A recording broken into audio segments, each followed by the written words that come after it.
Green Day is an American Idiot, the play about the anorexic cop who needs to feed his family, but he can't feed himself.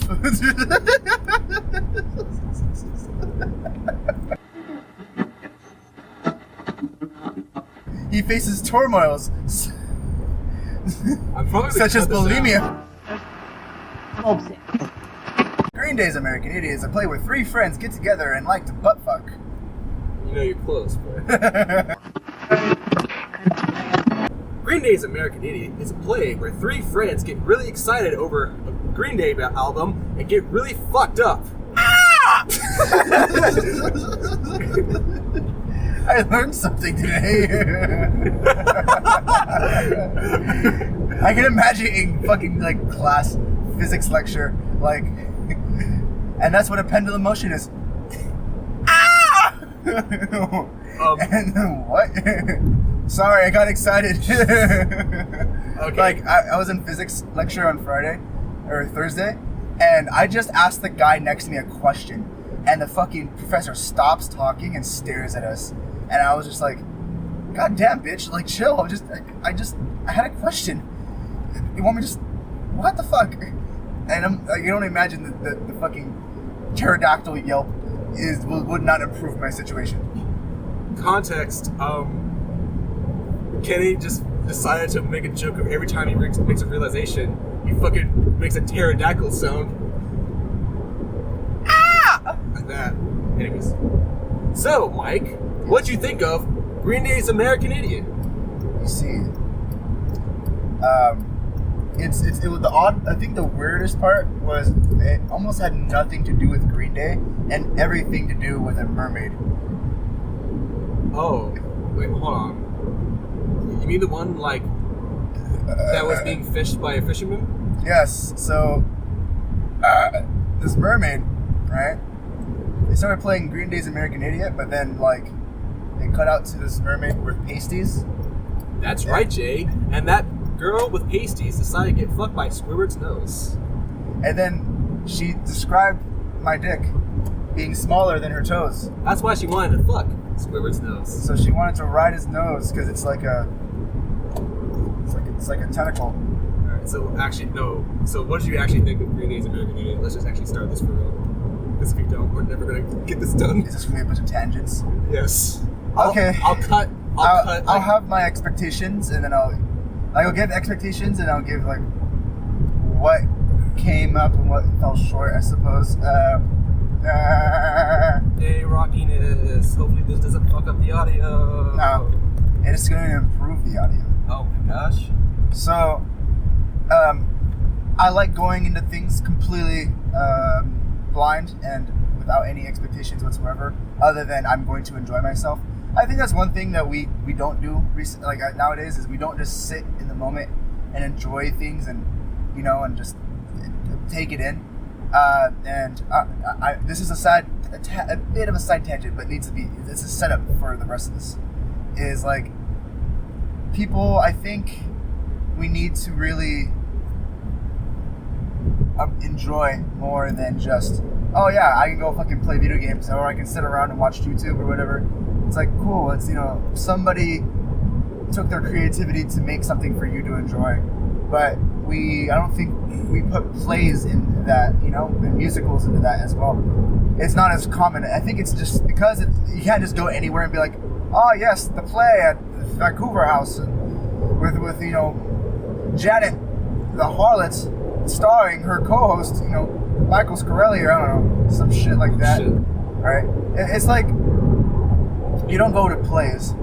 So I think it's something else that we need to really absorb and enjoy more, because it's basically like a movie, but like shit happens, and that's my favorite stuff. My favorite is when shit happens. Like anytime I've gone to a concert and the artist like says something different than the lyrics, or he like says something in between. Same thing with like musicals. They'll add their own flair to it. Like they're throwing Orange County, or they'll like say, maybe they'll reference like they're referencing Donald Trump in American Idiot a lot. And they had, I'm not sure if you saw the projector in the back, but I could not. So they had a projector in the back behind the band area. It was like those big giant tarps, and it had during certain parts, Donald Trump, Donald Trump projected, and it's like they were playing the song "American Idiot," so it was kind of interesting. And then they did the sick Heil thing, and that was in the reference alluding to him as well. Yeah, and it was really weird how like they just like kept going for like an hour straight of just Holocaust videos. That was the most awkward part. Okay, no, never mind. It's just like the joke, because that's you're gonna get another however long this is. Oh boy. No. So, anyways, now to put you that was to put you in the frame of mind I was in. Now my expectations. I was anticipating. I was not anticipating as a musical, but more of a play where like there was. It was like number after number after number versus like dialogue number. And so that was interesting. And I was also anticipating is that called interlude? Like when it's a break, right? Yeah. It's interlude. So I was anticipating an interlude as well. But we didn't get one. So I was kind of scared when like it was getting to the end. And I was like, oh shit, is this only halfway? I was like, oh fuck. I need a 10-minute break. I need some coffee right now. Like, I need a cigarette or something. My ass hurts. Please let me leave. Yeah. Oh yeah. You need to stretch. But thankfully it was not that. Like, well, I was only like, an hour 45, I think, maybe an hour 30. Yeah. Oh, what the fuck is this guy doing? They're being dumb cunts, dude. Like, I wish you could drive with me as Uber. I wish I had Uber recording my driving. Huh? I could, but I don't want to invest. But I should. And then I could just make a bunch of like edits of like all the shitty drivers I see. And I expected a story about the life and upcoming of like Green Day. Like perhaps they had like a struggle or something, and maybe it was based off of that. And maybe like things like sex, drugs, and hold on.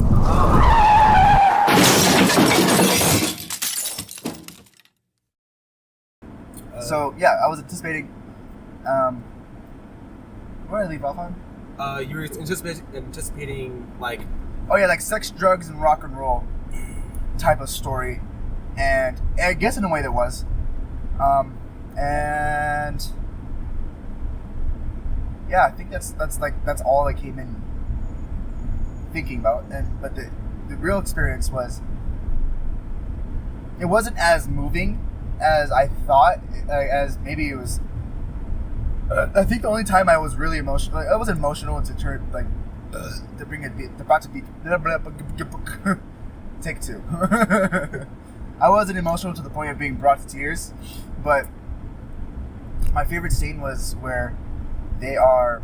It's the protagonist and his like, I guess his alter ego, but it's like a bad alter ego, like his your sinful side, like the demon inside of you. Yeah, the demon inside of you, alter ego. Which I'll talk about later about like our initial reactions, but we had one of the actors explain the story. Yeah. So yeah, we'll like this is all just my vanilla interpretation and just coming in blind.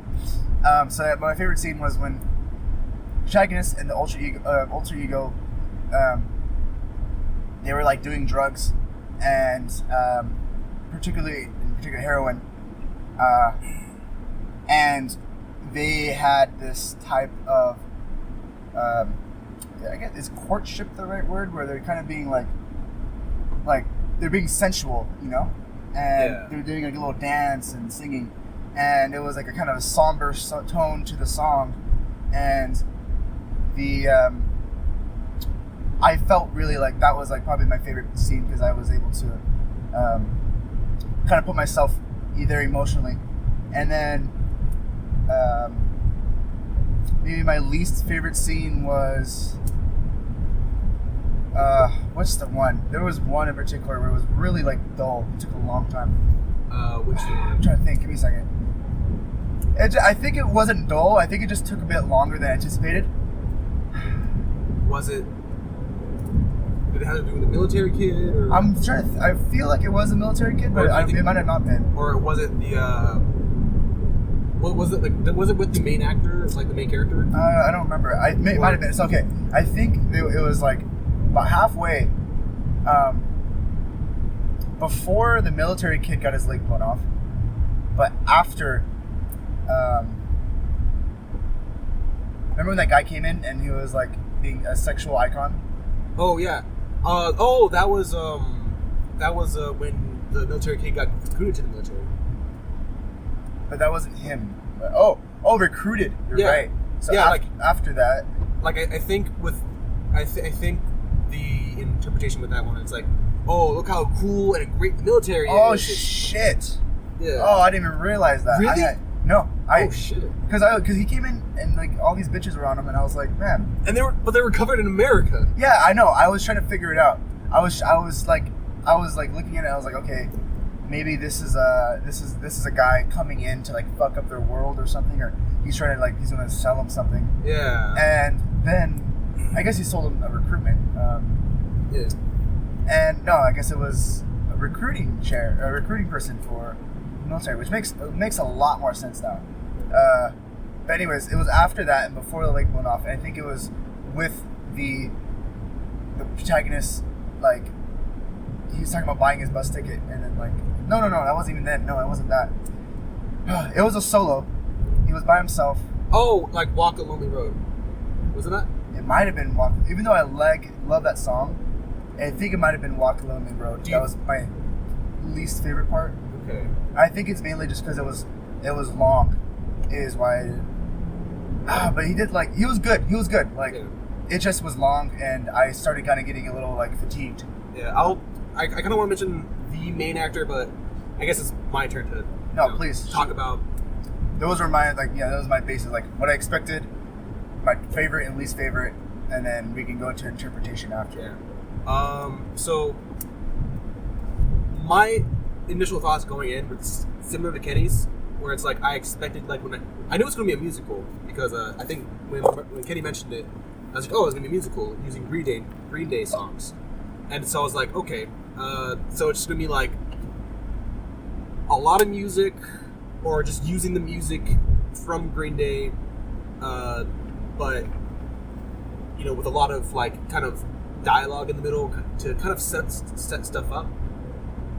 Like Kenny said, I was not expecting literally 95% of the play being musicals and the actions telling the story rather than words, which is it caught me off guard at first. I think I realized that as soon as it was after the 7-Eleven song, something about. Oh, that was a great scene. That was a great number. It was. When they realized, oh, the chick is pregnant, I realized then, oh snap, I have to pay attention because I felt that with when she was she had multiple pregnancy sticks, and I was oh, okay, this is a weird thing. Oh, I didn't even see that. Are they going to talk about it? But then as soon as they kept going with the songs, and the only time they were not doing songs was when he was just chronologically he's writing down as the journal or whatever, or texting to his friends or whatever, the events that was happening. And I was oh shit, that's the only dialogue we're getting. After that, that's everything else is literally just interpretation, which is, I would say it's nice,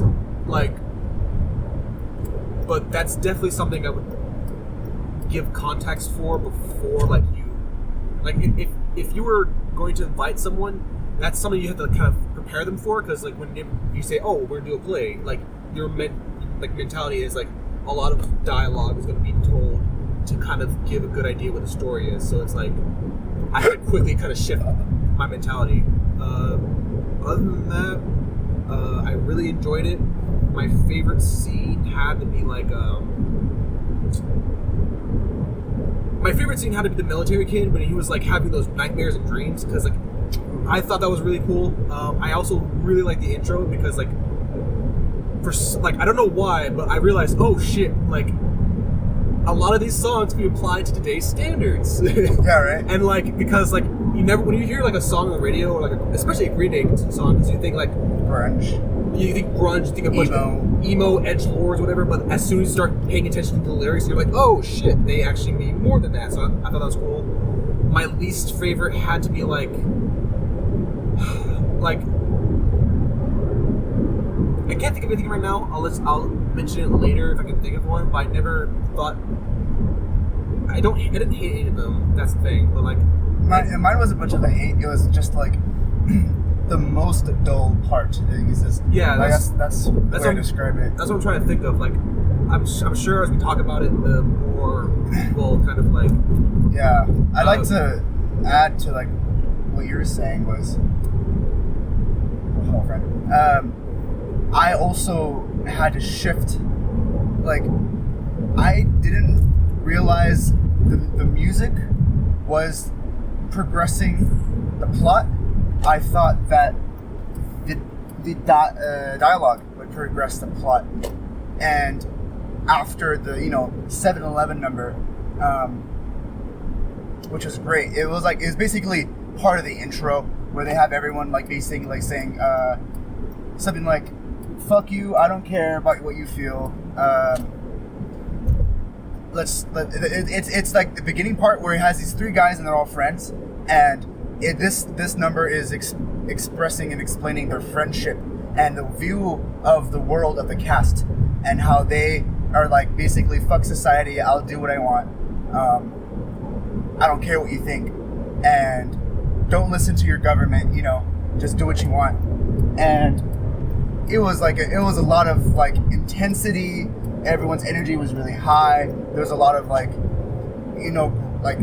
how do you express that? Like grunge, like grittiness. Yeah, grungy, like fucking punk. Like, yeah, and if you weren't ready, like there's a lot of flipping off and like a bunch of fuck yous. And yeah, it was a fuck you, flip off, fucking like literally fuck your mom. Excuse my words, and I'm just using it like I'm just going based on the context, but like them calling people like fags and shit, and it's like yeah, like if you're like not mentally ready for that, like you're some old lady that's going to clutch her Dear pearls. God, there are so many ladies in there. You know what? When you said that, I thought you said, "Oh boy, I clutched my pussy on that one," and I was like, "God damn, dude, okay."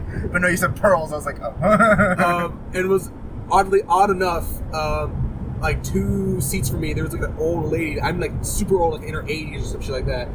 Where like when we were leaving, that's nice. They had to like grab her walker, and oddly enough, for some reason I thought that I forget which song, but like that she was singing with the people. Oh, fuck yeah. And I was like, oh shit, Grandma's got some pipes. And I was like, but then it's the person behind him. Yeah, it was the person behind him, but I was like, oh shit, Grandma. But yeah, no. I guess one thing I could say, negative about it is I did not think the main character's voice fitted the Green Day songs. No, the military kid.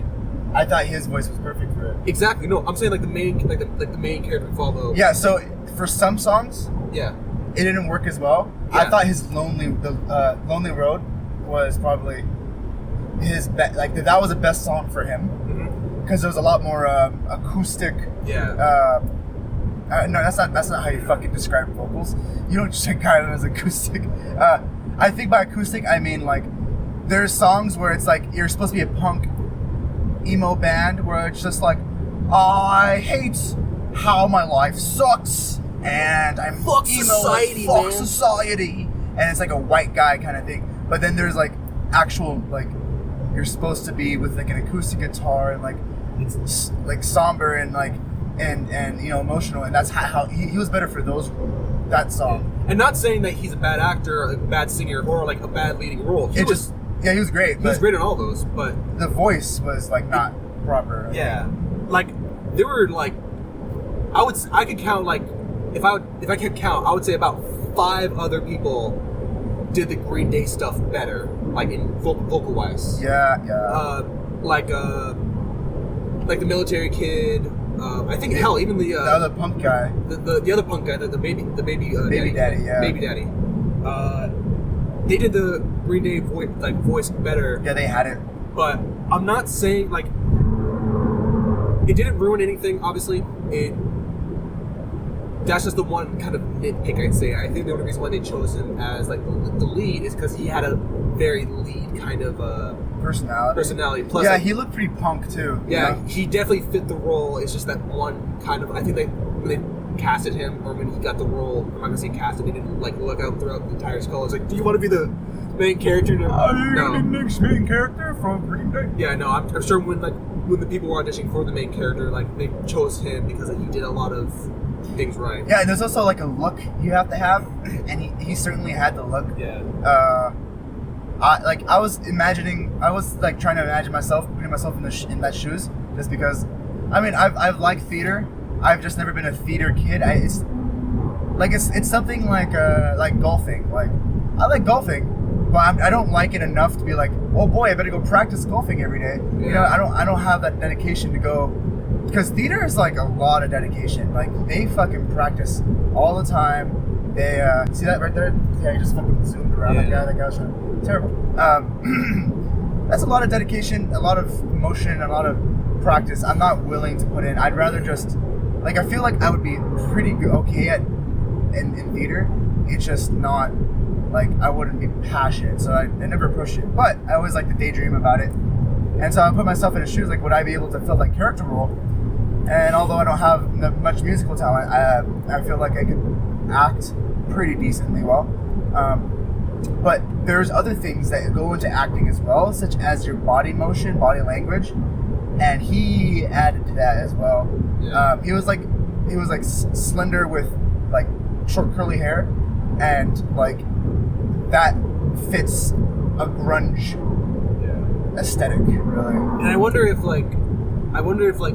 he got like, he was slender, but he was pretty jacked. Fucking ripped. He was ripped. Like, he had the washboard abs and shit. Yeah, he definitely like fasted for a week. I can only imagine like the girls are like, oh my god, he's so hot and he's gay.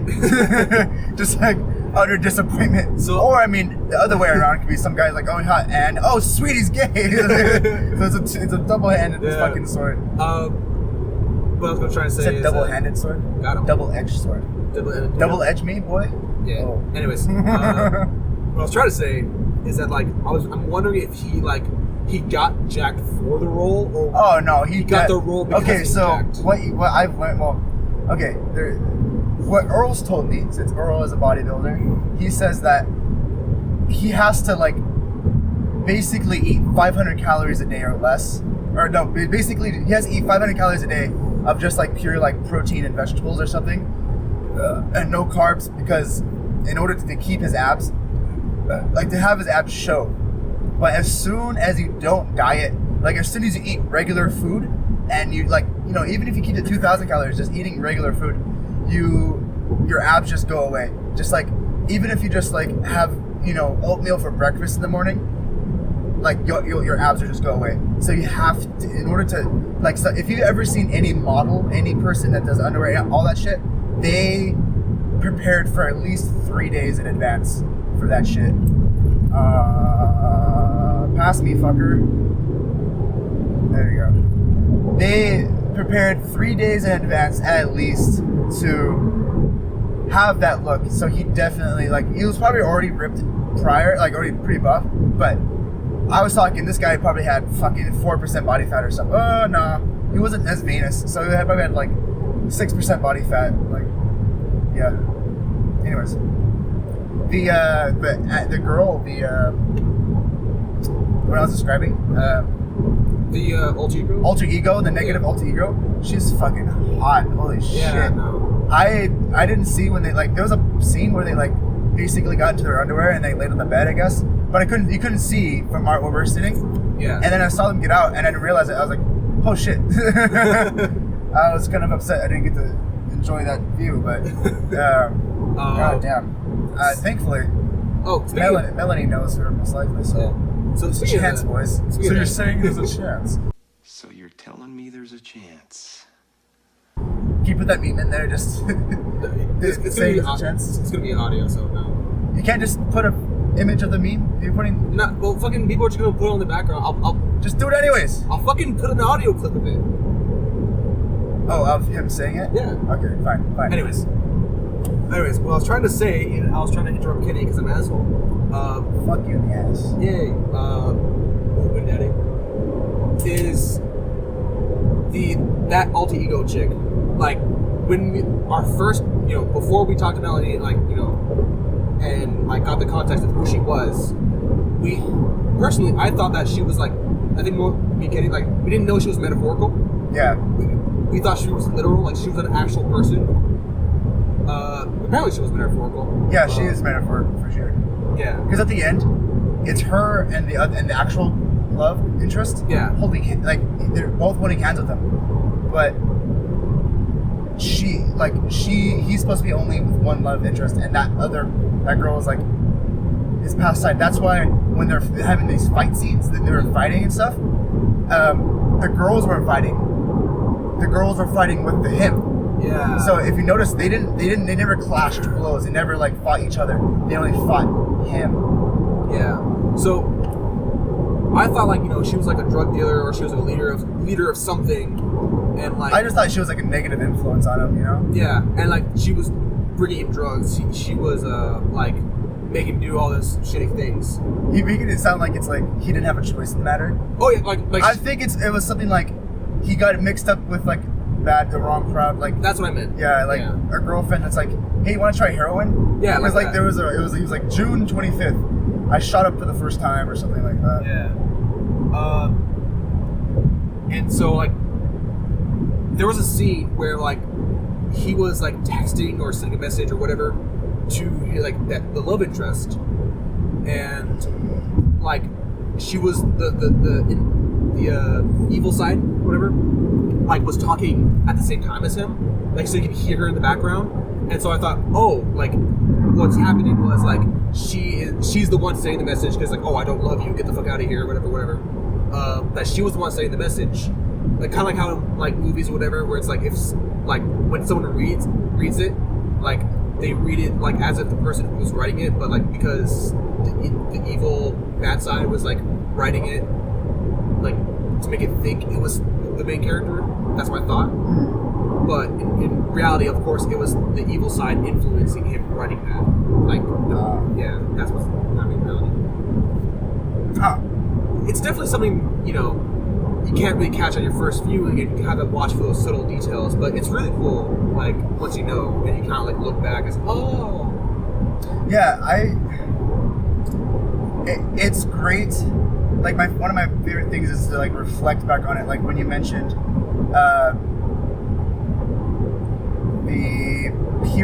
the pregnancy tests. I didn't notice that detail, but I did notice her, like, getting pregnant, and they made that quite obvious.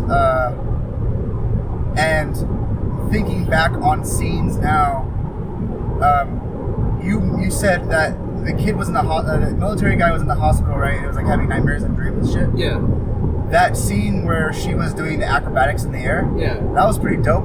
Yeah. I didn't think of it as a dream, even though it should have been obvious. But I thought of it more of like as a characterization or like a visualization of his emotions. Like a visual metaphor? Yeah, a visual metaphor for his like emotions that he was feeling for this girl, because I guess she was taking care of him. My thought was like her taking care of him, like the acrobatics was like a visual representation of that. Okay. Where it's like, instead of just going up to him like, oh, yeah, pretending to be a doctor or something. But instead of that, they just do it like metaphorically. Like she is his metaphorical and literal angel. Yeah. Like, that's why she was in the air. Yeah. But in reality, of course, that was all a dream. I liked how at first I wasn't sure if he lost a leg, because like I saw it like they made it obvious to make sure not to show his other leg, like how only one leg was sticking out. I was like, oh, okay, he lost his leg. And I was like, oh, I guess he was just tugging his leg under it, because that was just. I think he meant to like have his leg blown off. Yeah, I wasn't sure if that was intentional or not, and I'm glad I know I do. Yeah, and I thought it was really clever how they come back to the dreaming song, which is like to really emphasize like, oh, that was just a dream. He had his leg blown off. Whatever, because in the dream he had both legs, but like in reality, leg blown off, and they cut to it like him just like in shock, like, oh shit. Me having both legs was just a dream. It's like, oh, that's a cool. It was really cool. So they had this live band doing everything, right? Yeah. And so, I'm not sure if you watched the band at all, but they were getting fucking into it. Oh hell yeah! And that was pretty rad. I love the joke where it's like, oh yeah, I'm gonna go watch a band, probably shitty, and like the band just goes in, fuck you, motherfucker. Classic. Yeah. So that was great. And then one thing that, like, bringing it back from like one of the main points we had made, they took. So I was expecting Green Day's songs to be played in the order of like either one or two albums in like the order of how they were, or maybe like how they were released. But they kind of just chose particular songs that fit the narrative, and then played them in a certain order to then continue the plot, such as what was that? Like they played "Wake Me Up When September Ends." Was that after the alter ego? Like he broke up with the alter ego? Yeah. No. He didn't break up with the alter ego. He was like super depressed, right? Yeah. So like it was, after the love interest left because he was doing. Oh yeah, that's right. He was doing really shitty things. Love interest left because he was being a real shitty person. Because of drugs and shit. And it was like, and he was being really depressed, and he's like, "Wake me up when September ends," and I was like, "Oh, that worked." And that song also worked for him really well, I think. Yeah. Just because it was like that harmony type of singing versus the grunge type of singing. So, I need to ask, and this is kind of embarrassing, but I understand like a lot of the actions being taking place, obviously with the baby daddy, obviously with the military kid, but like, what were the intentions of the main character going to the city? Oh, okay. I just know they went to the city. He went there for a reason, but then started doing drugs, found the love interest, he got fucked up, and then at the shit happens at the very end. Like he goes back home to work at the convenience store. Yeah, I think. It's not embarrassing because it wasn't really clear. I think it's arbitrary. I think what it wasn't particular. I think what mattered was like he probably grew up in a small town or something. Or they're in a not the city, right? And then he was like, "Oh, I don't know if he had big dreams or not, because I think religion played a part in his like decisions, right? Because he was talking about God or Dad or whatever. Yeah. And like that was like literally what he said. What's the pants? Oh, it's right up on the dash. Oh. Working up on the dash. I'm assuming like somewhere in the description it'll tell us. So, like, I think he grew up in like a not a city, and then it's like, oh, I want to change in pace, change in scenery. I'm gonna move to the city, just because fuck it, and then that's he just life fucking just went to turmoil after that. Then like the military kid went to the military for self-fulfillment, and then the third guy, the grunge kid, I just think he stayed at home. No, because where did the grunge kid go? So did he stay at home or did he go somewhere else? Is the grunge kid the baby daddy? Yeah. He stayed at home because he had to take care of the pregnant girlfriend. Oh. You missed out on these plot points. No, okay, no, I was trying to, because I knew he stayed at home, but I didn't think that's the reason why. I thought it was, but no, that makes sense now. Because it looked like he didn't want to take care of his kid, right? It looked like he was trying to like avoid his kid. And then at the end, the kid then he was like more accepting of being a father. Yeah. I'm not going to judge you for not like not remembering that part or not getting that one, because I feel like we all witness and like experience it differently. Yeah, but like I noticed that aspect was the weakest one in my opinion. Yeah, like certainly. because like the main character, he's the main character. He's going through all the shit, right? Like the military kid, he goes to the fucking military and gets his leg blown off. But the baby daddy, he's like the grunge kid. He stays at home because he got his girlfriend knocked up, and like there's because all of his scenes, like one thing that stood out to me, every scene of his started on the couch where he looked like he was like passed out all the time. Yeah. And looked like he was always partying. And then remember that one part where there was that orange-haired girl, I think her hair was orange, and she was like fucking like wailing on him and like, you know what I'm talking about? Yeah. And I'm not sure, was that because like, he was cheating, or so, was she another metaphor for like trying to get your, like, dude, I think she was You either know, I think- she was a metaphor or she was a friend. I can't really tell. I might have been a friend. Yeah. Well, no, because there was a point where she was on top of him, looked like she was grinding him, but maybe that was like, maybe that wasn't grinding. Maybe it was just her because she didn't then slap his chest afterwards. So I don't know. Maybe she was a metaphor. Who knows? So either she was a metaphor for like telling him to get his shit together. Yeah. So what's happening is like like you just said, to get his shit together, like because like I'm Or she assuming was like a girlfriend that he was saying. No. I think she was a metaphor for the girlfriend, like the baby mama. So his story is essentially like he gets his girlfriend knocked up, like he can't go with his friends, and so like I guess the entire time he just like it's just like stuck to the couch, even though he's he's pretty rebellious. I think like I might be wrong about this, but like he was one of the more rebellious ones out of all of them. But then he's just stuck to the couch because of responsibilities and shit. I may be wrong. I think metaphor wise, if this was intentional, I think it's clever. Where you notice that he woke up on the couch, and the entire time he was stuck on the couch. Yeah. So it's like because of society and responsibilities and all that shit, like he's just stuck to the couch and he can't do anything about it. And instead of doing something about it, he just stays on the couch. Yeah, like he's restricted or refrained from doing what he wants to because of responsibility. Well, that kind of sounds sad, right? But maybe it's like a reflection of because he didn't want to take responsibility and like he's just like doubting himself. I'm trying to think what his numbers were, what songs he sang, because one of his was like "fuck you, I don't care about you" or something like "I don't care what you think about me." Yeah. And I think the couch was like his inability to do other things because maybe he was just being irresponsible, or because like part of the reason to play was to be like, oh, fuck the government and do what you want to do, don't give a fuck about anybody else. But maybe there's supposed to be like in the background, like on the other end of the spectrum, a sense of realism where you're like, oh no, you have to like, you can't just be like, oh fuck you all the time. You actually have to be like a responsible adult. Yeah. Because I thought about it when in the initial scene where everyone's getting flipped off and everything, and everyone's being fucking crazy. I was like, man, I've never been that way. I've never been like, fuck your feelings, I don't care about you. I've always been very considerate, and I don't know if that's because of my personality or because I was raised.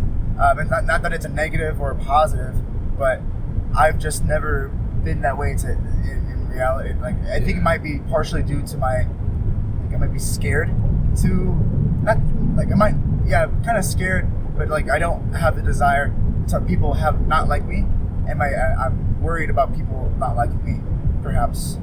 Yeah. Ooh, we have board games. We should invite VJ and Jacob over. Ooh. Yeah. So to see that and to have my own self-reflection about how my life has been and how that life has turned out, and to know that people are that way, it's quite interesting. It's pretty two different dynamics of that. Also, I know this is going to be like a small side tangent, and we're 48 minutes in, and we've been calling the characters not by their actual titles or by their real names, but we've just been giving them like titles like main character, grungy / baby daddy, whatever. Yeah. We apologize if anyone from the cast find this. If you guys hear, like, if Melanie shares this with you guys, please don't take any of this seriously. We're mediocre as fuck. And if you're not actually gay, I'm sorry. It's just a joke. It's a joke. I have no idea what your sexual orientation is. It was just a joke I made. We love you anyway, so yeah. Yes, please subscribe. Please let me touch your washboard abs. This is good. Yeah. So we do it all. Every time we talk about movies, we just do that because not because we don't remember the names, because it's just easier for us. Yeah, it's too much to have to like recall which one was who. Plus, you guys. It makes it more entertaining, anyways. Plus, you guys never actually said it in the play. And I think that was intentional. I think it was supposed to be like. Yeah. I mean, it's here in the pamphlet. Oh, is it what they say? Yeah. Like Marquise and fucking Johnny. And like Johnny, Toonie, and Will. Toonie. Tunny? Tunny? Tunny. I apologize if I misspoke, but regardless, we're just gonna go based off of the things, because if anyone else has seen this, and I know we did a bad job at describing the play, because probably no one's gonna see this unless we actually saw the play. And I don't know if they're going to show multiple screenings of this. Well, there's 3 for this one. Yeah. But apparently it's other. It's like actual Yeah. play people that we've done. So I don't know this, but for some reason, if you just like this and you can somehow piece everything we're saying together. So I guess a quick recap, if you guys didn't know, for those who probably are not going to see the play and or don't have time to see the play, it's like. So 3, teenage or early 20-year-olds are living in a town together. They're 20-something. They're 20-somethings? Yeah. So it says, okay. Yeah. 3 20-somethings living together in a town, small town or something like that. Yeah. And they're all basically like, fuck society, and they're really good friends. And then Another context is it's post to 9/11. Oh, yeah, post 9/11. Yeah. Like, trying to recap this world. Even though they did, I think they kind of changed the narrative to fit modern time. But either way. And one kid goes off to the military to find purpose. Well, to kind of like give context in between that, the 3 kids or the 3 teenage or 20-something-year-olds want to go to the big city just to make their lives more interesting because it's boring as hell in the suburbia. One has to stay behind because he got his girlfriend pregnant. When both of the kids went to the city, I guess they're trying to do something or like start a revolution. I don't really know. Oh, that's right. I forgot about that part. But then like one is seduced like by, it says in the pamphlet, by a television commercial. But like you can't really tell in the play because he wasn't in front of a TV. So, but he was seduced by like the military adverts. It's just like, hey, come to the military, and like he wants to feel. The whole reason why he went to the big cities, he wants to feel fulfilled. Oh, you know that recruiter guy? Yeah. That was a commercial. Yeah. And so like, of course, the recruiter guy, he brings all these sexy, like, ladies, and then they're wearing all these American, like, swimsuits and shit. And, like, he goes to the military, and the main character guy essentially just stays there and tries to, like, make a name himself while still staying true to himself, but ends up doing drugs, but finds the love of his life. But at the same time, he's in a quote-unquote relationship with his alter ego named Saint Jimmy, which is like this. I'm assuming that the hot girl kid is referring to. Yeah.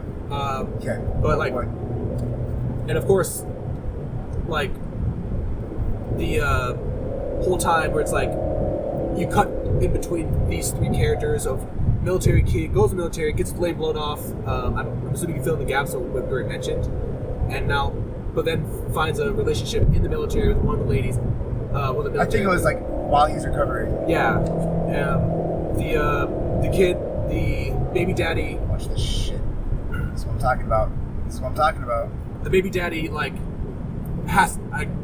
is just at home, stuck at home now, where like I'm assuming the baby mama took the baby.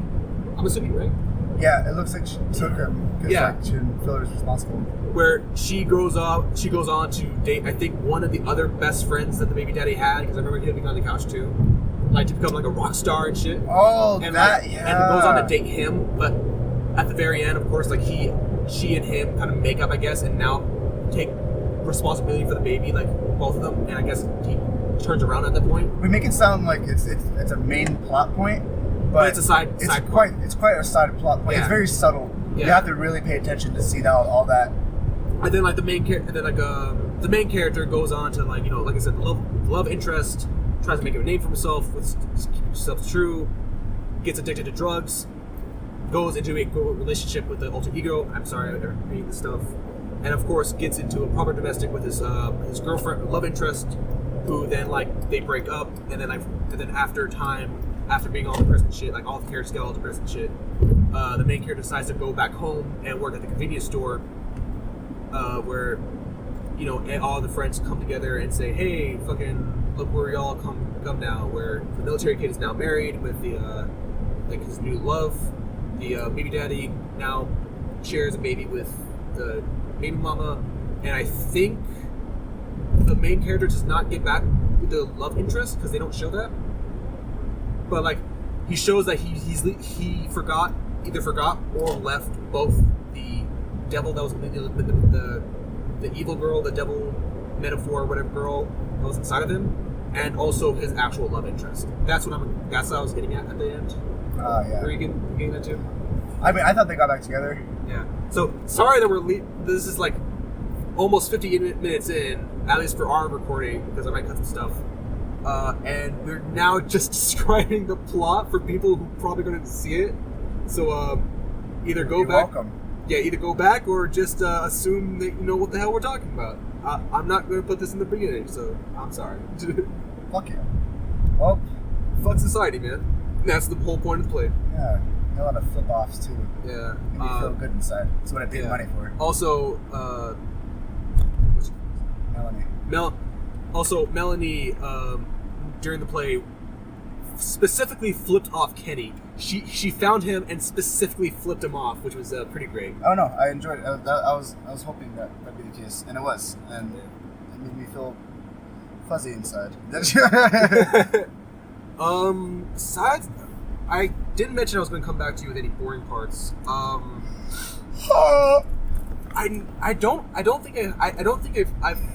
can't think of it. I think that's the issue. I don't know what to bring up as the dull part because it was dull. I guess it was so dull I can't like bring it up as that. Oh, because you just didn't recall. Yeah. So do I go more on the barbecue or just like let's go home? Oh, you want to go right now? Well, I'm asking you. Right? We can go right now. I don't know, man. Okay. Like you said, you want to get some food. Like, Are you actually hungry right now? A little bit. Well, are you hungry right now? Or you're not. Like I'm getting pickish. Like my body's like ooh. But like, would you be eat like 2 or 3 plates? Yeah. Okay, we'll go right now. Because that means I just don't have to eat later. Yeah. Which is good. Alright, so, is there anything else you want to mention before we sign off? Because I think that we got out all of our thoughts. No. It's good. We're my breakfast is Gucci. So, It's funny that the Sizzler has like floor tiles as its background. oh, we never mentioned the college. It was Citrus College. Yeah. Well, I think it was a collaboration between Citrus College and Azusa. Yeah. Let me see. Yeah. Citrus Visual and Performing Arts Division. Oh. Nani? Oh, right here it says there'll be no intermissions. Fuck me. So anyways, congratulations to those guys. You guys did a great job. You guys worked your ass off on that. Yeah, it was definitely a lot of work. And there was probably like some, what you call it? Definitely parts where you could get definitely injured. Like, there looked some like dangerous scenes in there. Especially during the dream sequence where like there was one chick that decided to go on like the ropes. Trapeze that ropes. dude, oh my god, what a dumbass driver. Almost. Everyone's dumb. Everybody's stupid. a dumb driver. But not these people who worked super hard on the play. Yes, no. These people made magic happen. Yeah. So, congrats to you guys. Yeah. You are the true heroes of the story. If you guys are listening to it. But if you're not listening to it, then you guys were dumb. It was awful. It was terrible. I want my money back. If you're not listening to this, then fuck off! Okay. Skadoodle, skadoodle. Your dick is now in the middle.